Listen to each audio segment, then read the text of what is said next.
કેમ છો વિદ્યાર્થી મિત્રો? વાત કરીએ ધોરણ 12 chapter number 2 cascading style sheet અને જાવા સ્ક્રિપ્ટ. સૌથી પહેલાં તો આ ચેપ્ટર વિશે આપણે ઘણું બધું સમજવું પડશે કે કેસ્કેડિંગ શું છે અને જાવા.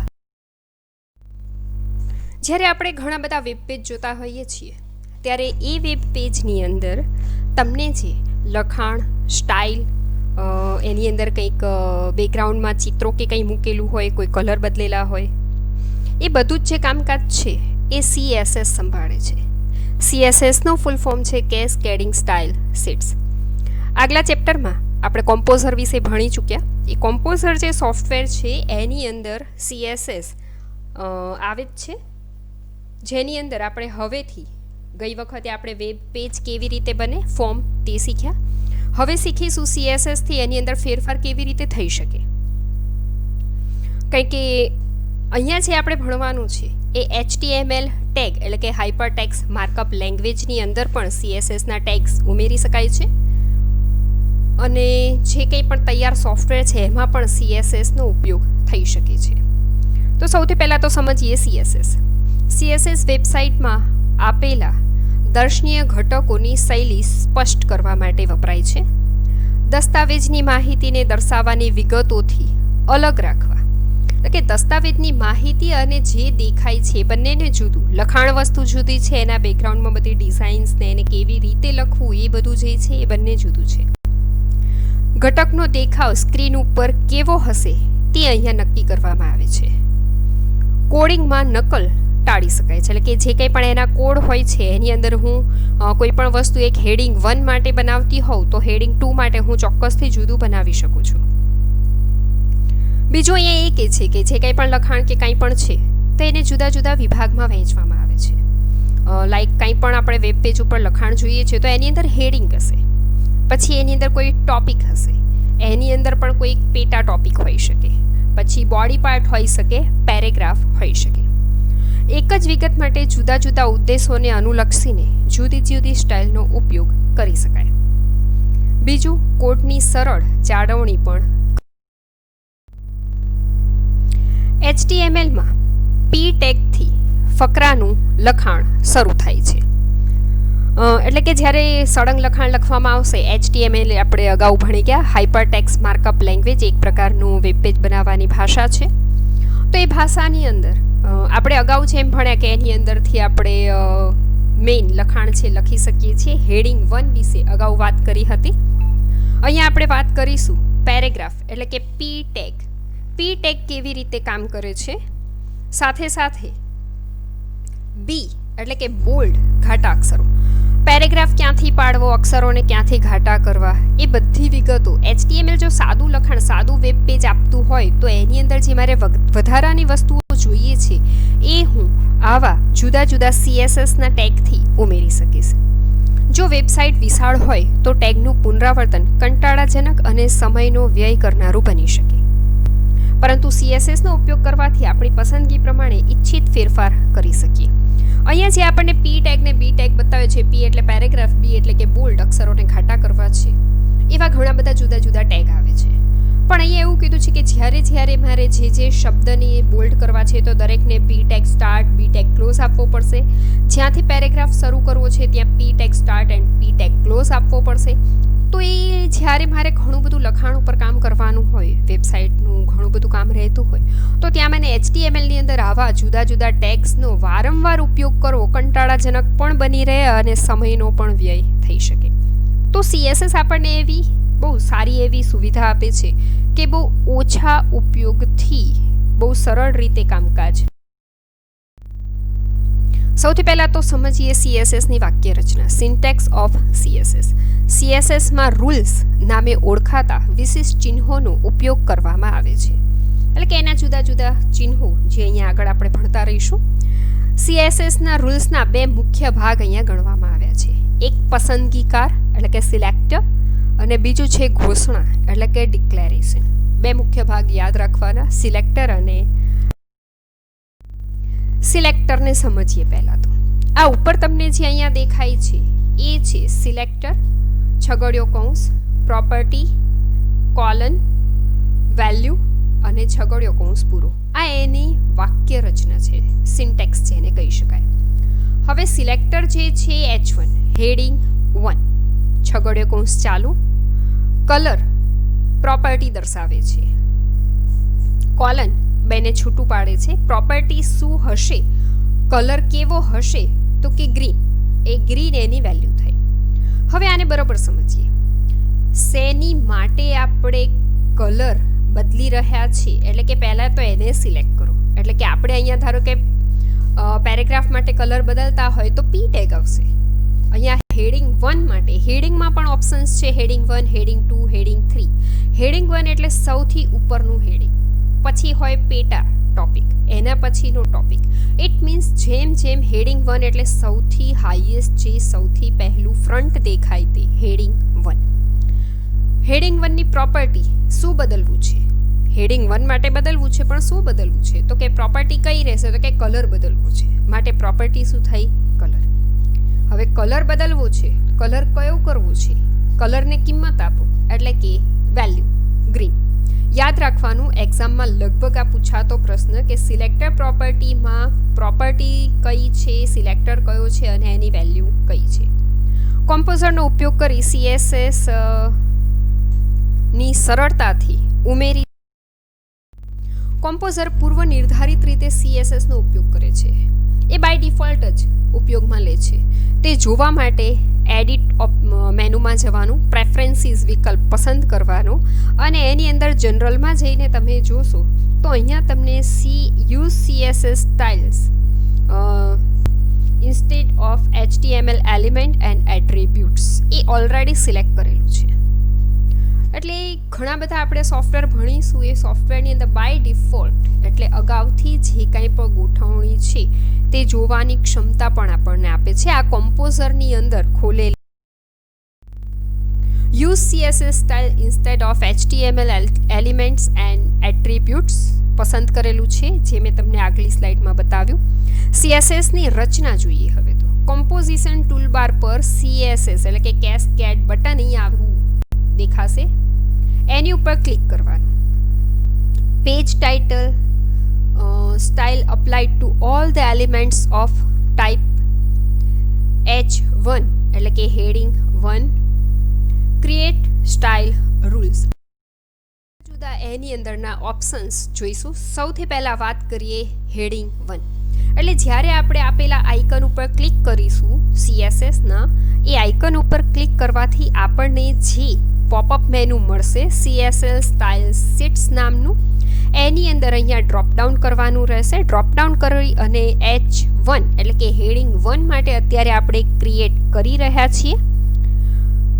આપણે જ્યારે પણ વેબ પેજમાં કંઈ પણ બદલાવવું હોય CSSની, મતલબ એની શૈલી બદલાવી હોય, ત્યારે આ પ્રક્રિયા કરવાની હોય છે. અહીંયાથી આપણે હેડિંગ 1 પસંદ કર્યા પછી ક્રિએટ સ્ટાઇલ રૂલ્સ રહેશે. તેમાં નીચે મુજબના ટેબ્સ જોઈ શકાશે. જ્યારે હું ક્રિએટ રૂલ્સ માટે જઈશ ત્યારે મને અહીંયા દર્શાવ્યા મુજબના general, text, background, border, box, list, oral આટલી વિગતો દર્શાવશે.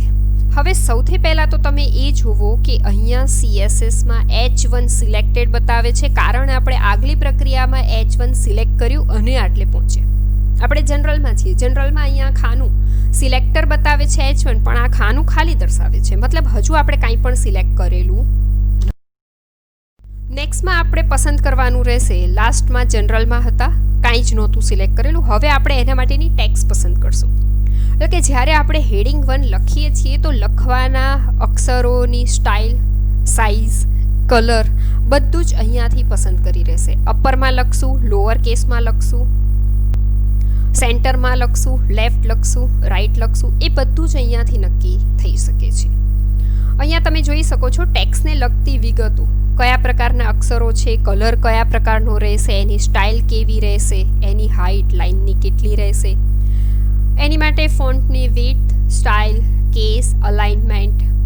અહીંયા ટેક્સ્ટને ડેકોરેશન કરવા માટે ઓવરલાઇન, આ બધી જ વસ્તુ. અહીંયા એક બ્લિંકિંગ ઓપ્શન પણ છે. એના પછી આટલું ટેક્સ્ટ માટે પસંદ થઈ ગયા પછી બેકગ્રાઉન્ડ વિભાગમાં જવાનું રહેશે. બેકગ્રાઉન્ડ વિભાગની અંદર અહીંયા તમને ટેક્સ્ટબુકમાં જે ભણાવેલું છે એની માટે કલર ચેન્જ કરવાનું રહેશે. અહીંયા બાજુનું આ જે ઓપ્શન દેખાય છે એને ક્લિક કરીએ એટલે એની માટેના જુદા જુદા કલર તમે બદલી શકો છો એ દર્શાવે છે. આવી બેકગ્રાઉન્ડ કલરની પેલેટ આવશે. એ પેલેટમાંથી તમે કલર ટેક્સ્ટબુકમાં નથી દર્શાવ્યું, પણ અહીંયા આપણે ઇમેજ ઉપર જો ક્લિક કરીએ બેકગ્રાઉન્ડમાં તો એની અંદરથી આપણને ચિત્ર પણ પસંદ કરવાની મંજૂરી આપે છે. ચિત્ર તમે તમારા કમ્પ્યુટરની અંદરથી જે પણ મૂકેલું હોય એમાંથી પસંદ કરી. એના પછીનો ઓપ્શન છે બોર્ડર, એટલે કે લખાણ જે છે હેડિંગ 1 એને તમારે બોર્ડર કેવી આપી છે. અહીંયા સ્ક્રીન ઉપર તમને દેખાય છે ડોટેડ છે. ટોપ, એની સ્ટાઇલ, એની વિડ્થ, એનો કલર, એટલે કે બોર્ડર કેવી લેવી છે, ટોપ, રાઇટ, બોટમ, લેફ્ટ. બરાબર, તમારે આખું બોક્સ જોઈએ છે, કેવું જોઈએ છે, એની બોર્ડર બનાવવી છે. તો અહીંયા ડોટેડ છે, અહીંયા તમે ક્લિક કરશો એટલે એમાં ઘણા બધા ઓપ્શન હશે કે ડોટેડની જગ્યાએ મારે ફક્ત લાઇન જોઈએ છે, કેવી જોઈએ છે, કેટલી જાડી જોઈએ છે, એ બધું જ બતાવશે, કયા કલરની જોઈએ છે. હવે તમને જે ટેક્સ્ટબુકમાં બતાવ્યું છે આટલા બોર્ડર સુધી જ શીખવાડ્યું છે, એની અંદર જનરલ ઉપર પાછા આપણે આવીશું એટલે જેટલી વસ્તુ આપણે અગાઉ સિલેક્ટ કરી છે એ દરેકે દરેક વસ્તુ દર્શાવશે.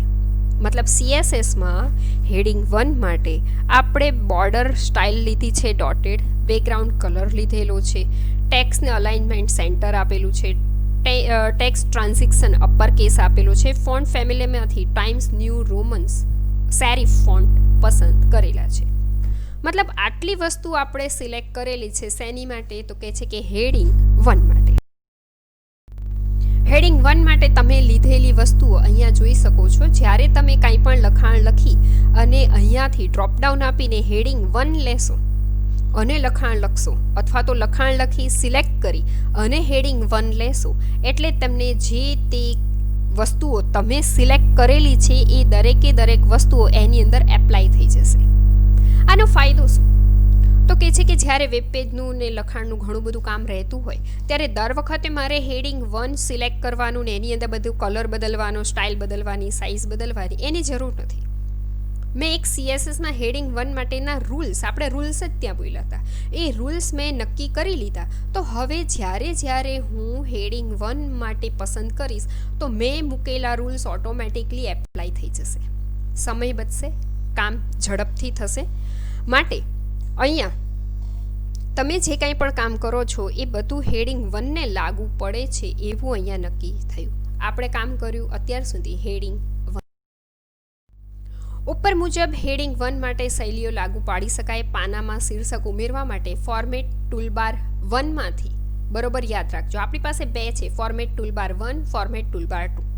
અહીંયા આપણે કામ કરવાનું છે શીર્ષક ઉમેરવા માટે ફોર્મેટ ટૂલબાર 1 માંથી હેડિંગ 1 વિકલ્પ પસંદ કરો અને તમને જે હમણાં આપણે ફેરફાર કર્યા તે દેખાશે. હવે CSSની અંદર સ્ટાઇલ શીટ્સના કોડ જોવા માટે વિન્ડોની નીચેના ભાગમાં આવેલા સોર્સ બટન ઉપર તમે ક્લિક કરશો તો આપણે જે કંઈ પણ ફેરફાર કર્યા છે એ ફેરફાર આવી રીતે ચોક્કસથી જોઈ શકાશે. વાત કરીએ CSSના ફાયદા, advantages of CSS, cascading style શીટના ફાયદા. વેબસાઇટની ગોઠવણ અને સંરચના માટેના ગુણધર્મો ને તેની નીચે આવેલા તાર્કિક બંધારણથી અલગ રાખવામાં આવે છે. એટલે કે એના ગુણધર્મો અને ગોઠવણી છે બંનેને જુદું રાખે છે. વેબસાઇટમાં ફેરફાર કરતી વખતે તેમાં અકસ્માતે ફેરફાર થવાનો ભય રહેતો નથી. કારણ કે હમણાં જ આપણે હેડિંગ 1 માટે બધી ગોઠવણી કરીને જોયું કે જ્યારે મેં હેડિંગ 1 માટેની જેટલી વસ્તુ સિલેક્ટ કરી છે, જો હું લખાણ લખી સિલેક્ટ કરી અને ફોર્મેટિંગ ટૂલબાર 1 માંથી હેડિંગ 1 પસંદ કરું છું તો મેં મૂકેલા રૂલ્સ પ્રમાણે જ કામકાજ થશે. એમાં કોઈ ફેરફાર ઓટોમેટિક થશે નહીં. ઇચ્છિત દરેક ઘટક માટે શૈલી એક જ વાર ઉમેરવાની રહેશે. મતલબ હવે મેં આ હેડિંગ 1 માટેના જે કંઈ પણ રૂલ્સ નક્કી કરી લીધા એ દર વખતે હેડિંગ 1 માટે લાગુ પડશે. હવે જો મારે હેડિંગ 1 માટે કાંઈ બદલાવવું હોય તો જ્યારે હું જાતે હેડિંગ 1 માં જઈ અને એના ડોટેડ લાઇન છે એ બદલું, એના લખાણ બદલું, એનો કલર બદલું તો જ બદલાશે. એ વગર એમાં કોઈ ફેરફાર થશે નહીં. અને એનાથી જ વેબ પેજ બનાવવાની આપણી ઝડપ. દરેક વસ્તુના કોઈ પણ વસ્તુની બે સાઈડ હોય, જેમ કે CSSના ફાયદા જોયા તો એના ગેરફાયદા પણ જોઈ લઈએ. Disadvantages of CSS. જુદા જુદા બ્રાઉઝર માટે CSSની સુસંગતતા બદલાતી રહે છે. હવે આજકાલ ખરેખર અહીંયા જે કીધું છે એ વસ્તુ સાચી હતી, અત્યારે નથી. કે એ વખતની જે આપણે જ્યારે આ સિલેબસ લાગુ પડ્યો 2014-15ની સાલનું ટેક્સ્ટબુકનો સિલેબસ છે, એ વખતે જે બ્રાઉઝર્સ આવતા ઓબ્જેક્ટ મોડેલના, એ બ્રાઉઝર્સ દરેક વસ્તુને સમર્થન નહોતું આપતું. મતલબ એ વખતે મોબાઈલ ફોર્મેટમાં, એન્ડ્રોઈડમાં અને PC ફોર્મેટ બંનેમાં સમાંતર કામ કરે એવું બનતું નહીં. સાથે સાથે એવી જ રીતે ઇન્ટરનેટ એક્સપ્લોરર હોય, ગૂગલ ક્રોમ હોય કે ઓપેરા હોય, એ બધામાં જુદી જુદી એક જ વસ્તુ તમે ખોલો તો બધામાં થોડો ડિફરન્સ દેખાય. એટલે એ વખતે એવી વસ્તુ શક્ય હતી કે ભાઈ જુદા જુદા બ્રાઉઝર માટે CSSની સુસંગતતા બદલાતી રહે છે. મેં એક માટે કોઈ રૂલ્સ નક્કી કર્યા તો એ જ વસ્તુ બીજાને પણ લાગુ પડશે, એમાં બહુ ફરક નથી પડતો.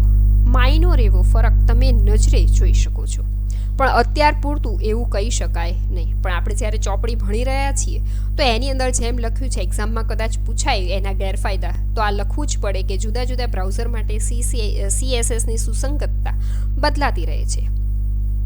ઉપયોગકર્તાની અપેક્ષા મુજબ તે શૈલી દર્શાવતું નથી.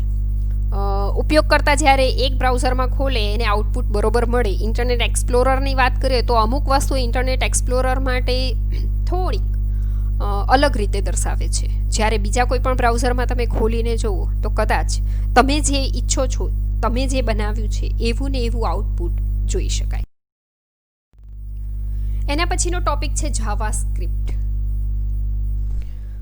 સૌથી પહેલાં તો વાત કરીએ કે જાવાસ્ક્રિપ્ટ એટલે શું. જો જાવાસ્ક્રિપ્ટ શું છે એવો પ્રશ્ન પૂછવામાં આવે તો મોટાભાગના વિદ્યાર્થીઓ એવું કહેતા હોય છે કે જાવાસ્ક્રિપ્ટ જે છે એ ગેમ બનાવવા માટે ઉપયોગી છે. અહીંયા પણ એવું જ છે, પણ આપણે અહીંયા ગેમ નથી બનાવવાની, પણ જાવાસ્ક્રિપ્ટ ભણવાની છે. સ્ક્રિપ્ટ એટલે એનું લખાણ. જાવા લેંગ્વેજ એક પ્રકારની ભાષા છે, જેમ HTML છે. વેબ પેજમાં દેખાવનું નિયંત્રણ કરવા માટે HTMLનો ઉપયોગ કરવામાં આવે છે.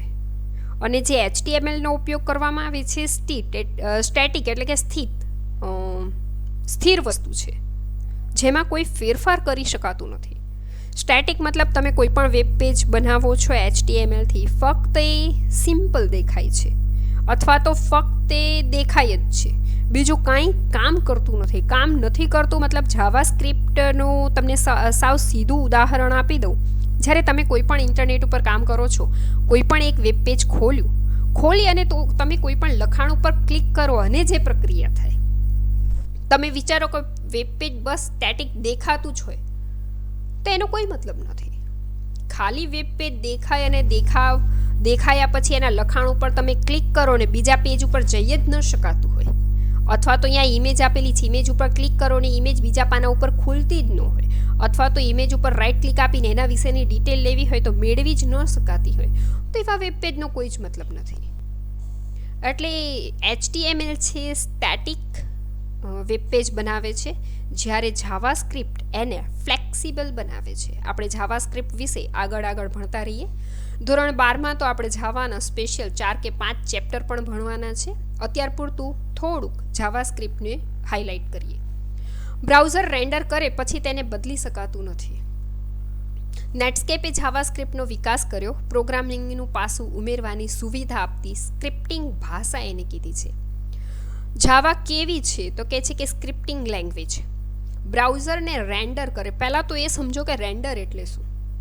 ધારો કે આપણે નોટપેડમાં HTMLનો ટેગ લખ્યો. ચેપ્ટર 1માં આપણે શીખ્યા કે ચેકબોક્સ બનાવીએ, રેડિયો બટન બનાવીએ, બરાબર. આપણે નોટપેડની અંદર લખાણ લખ્યું, સેવ કર્યું .htmlથી, અને પછી એને જોઈ શકીએ વેબ બ્રાઉઝરમાં. તમે વિચારો કે નોટપેડની ફાઇલને ખાલી સેવ કરી દો, HTML નહીં લખતા, અને તમે એને ખોલવાની બ્રાઉઝરમાં ટ્રાય કરો, ખુલશે ના, એ સીધી નોટપેડમાં જ ખુલશે, કારણ કે એ ટેક્સ્ટ ફોર્મેટ છે. પણ HTML કર્યું એટલે એ ફાઇલનું રૂપાંતર થયું, નોટપેડ ફાઇલ છે એનું રૂપાંતર થયું નેટ ફાઇલમાં, એટલે કે .html ફાઇલ, તમે જેને એક્સપ્લોરરમાં જોઈ શકો, બરાબર. હવે નેટસ્કેપ એનો વિકાસ કર્યો. એક જાવાસ્ક્રિપ્ટ એવી નવી પ્રોગ્રામિંગ લેંગ્વેજ બનાવી કે જેનાથી પ્રોગ્રામિંગ ખૂબ જ સરળ અને હળવી પ્રોગ્રામિંગ ભાષા છે જાવાસ્ક્રિપ્ટ. વેબસાઇટના આલેખનમાં સુધારા, ફોર્મની યથાર્થતા ચકાસવા જાવાસ્ક્રિપ્ટનો ઉપયોગ થાય છે. ખાસ સમજજો, તમારી માટે નવો શબ્દ યથાર્થતા. યથાર્થતા એટલે જ્યારે તમે ફોર્મ ભરો છો ત્યારે ફોર્મ ભરતી વખતે તમે જે વિગતો ભરો છો તે સાચી છે કે નહીં તે ચકાસણીનું કાર્ય. હવે પ્રશ્ન એ થાય કે જ્યારે તમે ઓનલાઈન ફોર્મ ભરો છો તો ફોર્મ જેમણે પણ બહાર પાડ્યું છે એ ફોર્મ બહાર પાડનાર વ્યક્તિ કે કંપની દૂર સ્થિત છે અને તમે ઓનલાઈન ફોર્મ ખોલો છો. હવે મેં તમને અગાઉ પણ કીધું હતું તેમ, ધારો કે ફોર્મ મૂકી દીધું, તમે ઓનલાઈન ફોર્મ ભરો છો, હવે ઘણી વિગતો તમે ભરો છો અને ઘણી ખાલી રાખો છો અને તેમ છતાં ફોર્મ ભરાઈ જાય તો શું એ યોગ્ય ગણાશે ખરું? ના. કારણ કે જ્યારે તમે કોઈ પણ ફોર્મ ઓનલાઈન ભરો છો તો એમાં કીધેલી વસ્તુઓની ત્યાં ચકાસણી કરવામાં આવશે. તમે ભરેલી વસ્તુઓ યોગ્ય છે કે નહીં તે જોવામાં આવશે અને પછી જ તમારા ફોર્મને સબમિટ કરવા દેવામાં આવશે. સિમ્પલ. આપણે પણ ઈચ્છીએ છીએ કે એવું જ થાય. જ્યારે તમે કોઈ પણ કોમ્પિટિટિવ એક્ઝામનું ફોર્મ ભરતા હોય, ફોર્મની અંદર માંગ્યું હોય કે ધોરણ 12 પાસ. હવે તમે એની અંદર એવી ચકાસણી કરવામાં જ ન આવે કે ધોરણ 12 લખેલું છે કે નહીં અને તમે એમને ફોર્મ જમા કરાવી શકતા હોવ તો એ કેટલે અંશે વ્યાજબી ગણી શકાય. એટલે ફોર્મ જ્યારે ઓનલાઈન ભરવામાં આવે છે ત્યારે એની યથાર્થતા ચકાસવામાં આવે છે અને પછી જ ફોર્મને આગળ પહોંચાડવામાં આવે છે. એટલે જાવાસ્ક્રિપ્ટ છે એ આવી યથાર્થતા ચકાસવાનું કામકાજ કરે છે.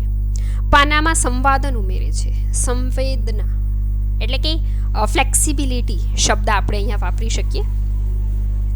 ફોર્મ ઓનલાઈન ખોલીએ, એની અંદર તમે બર્થ ડેટ લખો છો, બરાબર. બર્થ ડેટ લખી એની માટે અહીંયા ડ્રોપડાઉન આવશે, એમાંથી વર્ષ પસંદ કરવાનું આવશે, તારીખ પસંદ કરવાનું આવશે, એ બધું જ પસંદ કરવાનું આવે અને પછી એને અંદર તમને ફોટો અપલોડ માંગશે. તો એ બધા જ કામકાજ છે જે કરાવે છે ફોર્મ દ્વારા, એ બધા ફ્લેક્સિબલ કહેવાય કે અંદર દરેક પેજની અંદર આવી ફ્લેક્સિબિલિટી પ્રોવાઈડ કરે છે જાવાસ્ક્રિપ્ટ. વિગતોની ગતિશીલ એટલે કે ડાયનામિક રજૂઆત માટેના કોડ ઉમેરી શકાય છે. ગતિશીલ એટલે કે તમે એક કામ કર્યું, તમે આટલું ફોર્મ ભર્યું, હવે એની અંદર આગળનો સ્ટેપ હશે કે તમને બીજી વસ્તુ ઉમેરવા દે. તમે આજકાલ તો જોતા હશો ઓનલાઈન જ્યારે કામ કરો છો ત્યારે ફોર્મની અંદર જો કાંઈ પણ ખોટું, તમે કોઈ પણ ખોટી વિગત ભરી તરત ત્યાં રેડ લાઇનથી તમે સબમિટ આપી દો ને તો પણ તમને પાછા એ જ જગ્યાએ લઈ જાય છે કે ભાઈ પહેલાં આ વિગતો તમે ખાલી રાખી છે, ફરજિયાત ભરો, બરાબર ને. એટલે એ જે છે એવી વસ્તુઓને ઉમેરવા માટે ડાયનામિક પૂરું પાડે છે. જાવાસ્ક્રિપ્ટનો ઉપયોગ ફોર્મની યથાર્થતા ચકાસવા માટે કરવામાં આવે છે.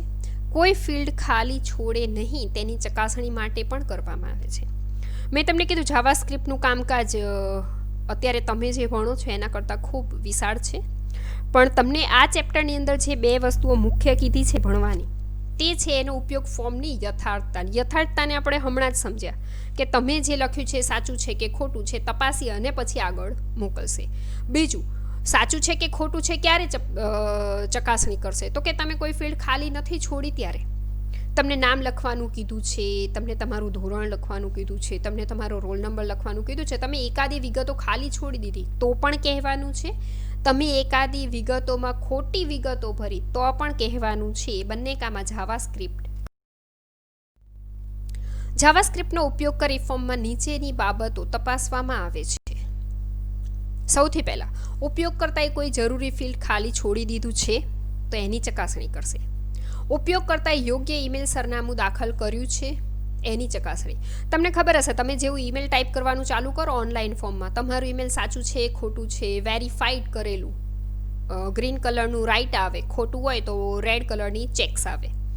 બે ફિલ્ડની વિગતો સમાન છે કે નહીં, એટલે તમને જે નામ પૂછ્યું છે એની અંદર તમે જે વિગતો, તમને કદાચ એક વખત ઈમેલ પૂછ્યું હોય પછી ફરીથી રીટાઈપ કીધું હોય, બરાબર, બંને વિગતો મેચ થાય છે કે નહીં તે ચકાસણી કરશે. ઉપયોગકર્તાએ યોગ્ય તારીખ દાખલ કરી છે કે નહીં, અંદર જે તારીખોનું મૂકેલું હોય કે આટલી તારીખથી આટલી તારીખ સુધીની જ વ્યક્તિઓ ફોર્મ ભરી શકશે તો એની અંદર એ વસ્તુની ચકાસણી કરવામાં આવશે. ઉપયોગ કરતા આંકડાકીય ફિલ્ડમાં શાબ્દિક માહિતી ઉમેરી છે કે નહીં. મતલબ કે અંદર જો પિનકોડ લખવાનું કીધું હોય તો પિનકોડ ઓલવેઝ પિનકોડ શબ્દ મેં અત્યારે એટલા માટે જ વાપર્યો કે આપણે આગળ એ જ ટોપિક ભણવાનો છે કે તમને બધાને ખબર હશે કે પિનકોડ કેટલા ડિજિટ્સનું હોય, 6 ડિજિટનું, બરાબર. હવે 6થી ઓછા ડિજિટ નાખશે તો પણ નહીં સ્વીકારે, 6થી વધુ ડિજિટ્સ નાખશે તો પણ નહીં સ્વીકારે, અને આંકડાઓની જગ્યાએ અક્ષરો શબ્દોનો ઉપયોગ કરશે તો પણ સ્વીકારવામાં આવશે. જાવાસ્ક્રિપ્ટનો કોડ સમજીએ. સૌથી પહેલાં તો આપણે જે કંઈ પણ અહીંયા ભણવાનું છે HTMLને લઈને ભણવાનું છે ને એ જ વિગતો પછી આપણે કમ્પોઝર સોફ્ટવેરમાં પણ ભણવાનું છે. અહીંયા સિલેબસમાં તમને બંને વસ્તુ બહુ સારી રીતે શીખવાડી છે કે ભાઈ HTMLથી જો કોઈ સોફ્ટવેર પ્રોગ્રામિંગમાં આગળ જાય છે તો એને પણ જાવાસ્ક્રિપ્ટ કેવી રીતે ઉપયોગમાં લેવાય તે પણ શીખવાડે છે. સાથે સાથે સોફ્ટવેરની અંદર ડાયરેક્ટ કેવી રીતે જાવાનો ઉપયોગ થાય છે તે પણ સમજાવેલું છે. HTMLમાં એટલે કે હાઇપરટેક્સ્ટ માર્કઅપ લેંગ્વેજ પાનામાં સ્ક્રિપ્ટ ટેગ સ્ટાર્ટ અને સ્ક્રિપ્ટ ટેગ ક્લોઝ. હવે ક્લોઝ ટેગ ને સ્ટાર્ટ ટેગ આપણે આગળના ચેપ્ટરમાં ભણી ગયા છીએ. તેની વચ્ચે જાવાસ્ક્રિપ્ટનો કોડ લખવામાં આવશે. એટલે મારે જે કાંઈ પણ લખવું છે ને સ્ક્રિપ્ટ ટેગ સ્ટાર્ટ અને ક્લોઝની વચ્ચે જ હું લખીશ. જાવાસ્ક્રિપ્ટનો જે કંઈ પણ લખાણ છે એ કેસ સેન્સિટિવ ભાષા છે. જાવા કેવી લેંગ્વેજ છે તો કહે છે કે કેસ સેન્સિટિવ. કેસ સેન્સિટિવનો મતલબ એવો છે કે એની જે ભાષા છે ને એણે જેમ કીધું છે એમ જ લખવું પડે. એમાં તમે તમારી જાતે કોઈ ફેરફાર કરો છો તો એ અંદર એક્સેપ્ટ સ્વીકારતું નથી. જાવા માટે ખાસ કહી દઉં કે જાવા લેંગ્વેજ સ્ક્રિપ્ટમાં જે ઉપયોગ થાય છે એમણે જે સ્પેલિંગ લખ્યા છે એનું જે લખાણ છે આપણે લાસ્ટ ચેપ્ટરમાં જોયું હતું કે HTMLની અંદર આપણે જે કાંઈ પણ ઉમેરીએ છીએ, હેલો સ્ટુડન્ટ છે, એલર્ટ છે કે જે કાંઈ પણ, એ દરેક વસ્તુ એની લખાણની જે પેટર્ન છે એની ઉપર જ મૂળભૂત આધાર રાખે છે. તમારાથી જો અહીંયા ભૂલ થાય છે, હા યાદ રાખવું પડે છે, તમારાથી જો અહીંયા લખાણમાં ભૂલ થાય છે તો પાછું જાવા કામ કરતું નથી. પણ એમાં કાંઈ જ નહીં, જાવા કામ નથી કરતું એટલે બીજું કાંઈ જ નથી કરતું. તમે જ્યારે એને રન કરો છો ત્યારે તમને તમારી એરર દર્શાવે છે. એરર એટલે ભૂલ. તમે લખાણમાં કંઈક ભૂલ કરી છે તો એ આપણને સમજાવે છે, આપણને દર્શાવે છે. આપણે એ ભૂલને સુધારી લઈએ એટલે ફરીથી સેવ કરી ફરીથી આપણું કામ એમનું એમ યથાવત ચાલુ રાખી શકીએ છીએ. બહુ ટફ નથી, પણ હા થોડું ઘણું યાદ રાખવું પડે છે. HTMLનો બોડી ટેગ, હેડ ટેગ વિભાગમાં સમાવવામાં આવે છે. સ્ક્રિપ્ટને ક્યાં લખીશું પહેલો પ્રશ્ન. HTML તો ઘણું બધું છે. હવે મેં તમને અગાઉ પણ કીધું હતું કે ધારો કે કોઈ કવિતા લખીએ તો કવિતા લખવાની સ્ટાઇલ જુદી રહેશે, એસે લખીએ છીએ એની સ્ટાઇલ જુદી રહેશે, એપ્લિકેશનની સ્ટાઇલ જુદી રહેશે. એમ અહીંયા પણ HTMLની અંદર જો તમારે સ્ક્રિપ્ટ ઉમેરવી હોય તો બોડી અથવા હેડ વિભાગની અંદર ઉમેરવાની રહેશે. કમ્પોઝરના સોર્સ વ્યૂનો ઉપયોગ કરીને સરળ જાવા સ્ક્રિપ્ટનો કોડ લખી શકાય. અગાઉ વાત કરી એ હતી HTMLની. હવે જે વાત કરીએ છીએ કમ્પોઝરનો ઉપયોગ કરી અને સોર્સ વ્યૂનો ઉપયોગ કરી સરળ જાવા સ્ક્રિપ્ટ કેવી રીતે બનાવી શકાય. કમ્પોઝર ખોલવાનું, ઓપન કરી સોર્સ વ્યૂમાં નીચે મુજબનો કોડ ઉમેરી અને ફાઇલને JS1 નામ આપી અને સેવ કરો. ત્યારબાદ બ્રાઉઝરમાં આઉટપુટ જોઈ શકાય. હવે હમણાં જે આપણે HTMLની અંદર જોયું ને એ જ વસ્તુને બરોબર એનું લખાણ શું છે તો કહે છે કે document dot write hello student. Hello student કૌંસની અંદર ડબલ અવતરણ ચિહ્નોની અંદર છે અને છેલ્લે સેમી કોલન આપેલો છે. આ એની વાક્ય રચના છે, ખાસ યાદ રાખજો. Document one type of object, એક પ્રકારનો ઓબ્જેક્ટ છે. ડોક્યુમેન્ટ એટલે અત્યાર પૂરતું તમને ઇઝી કરવા માટે કહી દો કે ધારો કે કોરું વેબ પેજ, બરાબર. કોઈ પણ વસ્તુ આપણે લખીએ છીએ ક્યાંક તો લખાય છે, ક્યાં લખાય છે તો કે ખાલી પેજમાં. ખાલી પેજ એટલે અત્યારે એવું સમજો કે ડોક્યુમેન્ટ. ડોક્યુમેન્ટ એટલે એક ઓબ્જેક્ટ છે, બરાબર. ડોક્યુમેન્ટ ડોટ રાઇટ, રાઇટ શું કરે? ખાલી પેજમાં શું કરવાનું તો કે લખવાનું, બરાબર. શું લખવાનું છે મેં ડબલ અવતરણ ચિહ્નોમાં દર્શાવ્યું છે. ડબલ અવતરણ ચિહ્નનો મતલબ એવો થાય છે કે તમે જેમ લખ્યું છે એમનું એમ લખાશે. મેં કેપિટલમાં હેલો સ્ટુડન્ટ્સ લખ્યું છે તો એ કેપિટલમાં કોરા વેબ પેજની અંદર લખાણ લખીને આવશે. અત્યાર પૂરતો અહીંયા પાછળ જે સેમિકોલન છે એનો કોઈ જ મતલબ નથી. પણ આગળ આપણે ભણીશું જાવાસ્ક્રિપ્ટમાં આનો બહુ મોટો ઉપયોગ છે. આનો મતલબ એવો થાય છે અહીંયાથી લાઈન પૂરી થઈ, આટલું જ બસ. મતલબ જાવા કોઈ ભાષા છે તો એને ક્યાંથી શરૂ થવું ને ક્યાં પૂરું થવું એ પણ આપણે જ કહેવાનું રહેશે. ફરીથી સમજો, ડોક્યુમેન્ટ એક ઓબ્જેક્ટ છે, રાઈટ. એને કામ શું સોંપવાનું છે? કોરા કાગળ ઉપર શું કરે? તો કે લખે. શું લખે? તો કે છે કે hello student. Script tag close, head tag close, body tag start, break IP, body tag close, HTML close. આ કોમ્પોઝરની અંદર ખોલેલી વસ્તુ છે. કોમ્પોઝરમાં એની ફાઇલ તૈયાર થઈ આવા પ્રકારે દેખાશે. હવે કોમ્પોઝરમાં નવું ફોર્મ બનાવીએ. આ જે છે એ કોમ્પોઝરનો લોગો છે. કોમ્પોઝરમાં નવું ફોર્મ બનાવીએ.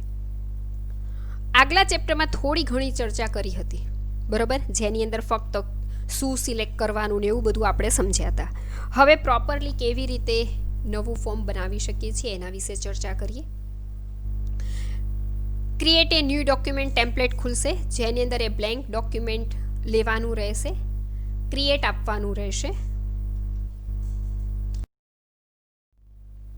હવે બનાવીએ JS2. અગાઉ આપણે બનાવ્યું હતું JS1, જાવાસ્ક્રિપ્ટ 1. વાત કરીએ જાવાસ્ક્રિપ્ટ 2. ઇન્સર્ટ ક્યાંથી બનશે? હવે જે ફોર્મ બની ગયું છે, એટલે કે આ ડોટેડ બોક્સ બની ગયું છે, એને આપણે જુદા જુદા નામ આપીએ. મતલબ એની જે વિગતો છે એની ઉપર કામ કરીએ. ફોર્મનું નામ JS2 આપીએ. Action URL js2.html. આપણે એની જ ફાઇલને ખોલીને એની ઉપર જ કામ કરાવવું છે. અગાઉ આપણે ભણ્યા હતા કે એક્શન URL શું સ્વીકારે છે? તો કે કિંમત તરીકે ફાઇલનું નામ સ્વીકારે છે. js2.html અહીંયા આપવું ફરજિયાત છે. પદ્ધતિ કઈ હોય? તો કે ગેટ બાય ડિફોલ્ટ હોય, આપણે પોસ્ટ બદલવાની રહેશે. ઓકે આપવા. તમે ઓકે આપ્યું એટલે અહીંયા એનું નામ થઈ ગયું JS2 અને બ્લુ ડોટેડ બોક્સ બની ગયું એ ફોર્મ કન્ટેનર. એ અગાઉના ચેપ્ટરમાં આપણે ભણી ગયા, એને કહેવામાં આવે ફોર્મ કન્ટેનર. તમને એક ફક્ત નાનું બોક્સ દેખાય છે, પણ આપણે એને એન્ટર આપી અને એની સ્પેસ વધારી શકીએ છીએ. આગળના ચેપ્ટરમાં આપણે એને લેબલ બનાવવાનું, ટેક્સ્ટ બોક્સ બનાવવાનું, સબમિટ બટન બનાવવાનું એવું શીખ્યા હતા. અહીંયા નેમ માટે લેબલ લીધેલું છે, આ છે ટેક્સ્ટ બોક્સ અને આ છે સબમિટ બટન. તમે જોઈ શકો છો નોર્મલ મોડમાં ડોટેડ બોક્સ એટલે કે ફોર્મની અંદર આપણે કામ કરીએ છીએ. Form capital, RETURN small, validate ફોર્મમાં F કેપિટલ. પણ લગભગ નવા જે કમ્પોઝરના વર્ઝન છે એની અંદર F કેપિટલ સ્વીકારતું નથી, મતલબ એરર દર્શાવે છે. હમણાં જ આપણે વાત કરી હતી જાવાસ્ક્રિપ્ટ કેવી છે, તો કે કેસ સેન્સિટિવ. અને જેમ જેમ નવા અપડેટ આવતા જાય છે એમ અમુક વસ્તુઓ ચોપડીની કામ કરતી હોતી નથી. એટલે અહીંયા જેમ લખ્યું છે એમ જ આપણે લખવાનું રહેશે રિટર્ન વેલિડેટ ફોર્મ. સાદો કૌંસ ચાલુ અને સાદો કૌંસ બંધ એ વિધેય છે. વિધેય એટલે દર વખતે નવી કિંમતો સાથે કામ કરે. જ્યારે તમે આવું લખાણ આપશો એટલે એની ફાઇલ તૈયાર થઈ, JS2 તૈયાર થઈ, ફોર્મ બ્રાઉઝરમાં એનું આઉટપુટ જોવા મળશે. હવે આઉટપુટ આવું કેવી રીતે દેખાશે? તો કે જ્યારે આવી રીતે ખુલશે અને તમે નામ લખ્યા વગર સબમિટ બટન આપ્યું, આપણે એ જ જોવાનું છે ને, રિટર્ન વેલિડેટ ફોર્મ. નામનું ખાનું ખાલી છે એવો